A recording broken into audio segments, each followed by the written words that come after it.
भुइँ ढलाइको लागि सबैभन्दा उत्तम ढुङ्गा भनेको यो हुन्छ। यो साइजको ढुङ्गाको राम्रो हुन्छ। र यो माथि यसलाई फ्रेस गर्नको लागि फेरि बालु हालेर अनि पानी मिक्सिङ गरेर पानी पटाउनुपर्छ।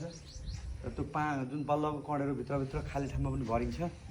भरेपछि चाहिँ पछि धस्सिने डर हुँदैन। र दोस्रो कुरा तपाईँको यो माथि फेरि 4x4को चाहिँ जाली बुनेर ढलाइ गरियो भने भोलि जस्ता प्रकारको ऱ्याकहरू राख्दा भयो, हेभी सामान राख्दाखेरि तपाईँको धस्किने डर हुँदैन। र यो तपाईँ यो 19 फिट 3 इन्चको हाइट छ। अब 10 इन्चको वाल किन लगाइयो भने पछि अब सिमेन्टहरू भण्डार गर्दा चाहिँ सिमेन्टलाई स्वस्थ र जागरुक राख्नको लागि, सिमेन्टको आयु नघट्नको लागि चाहिँ 10 इन्चको वाल नै जरुरी थियो। मैले धेरै ठाउँमा चाहिँ टिनको लगाएको थिएँ, तर मलाई चाहिँ भरपर्दो लागेन। किनकि योभन्दा मेरो अर्को गोदाममा चाहिँ 10 इन्चको वाल राख्दा 90 दिनसम्म भण्डार गर्दा पनि कुनै समस्या देखिएन।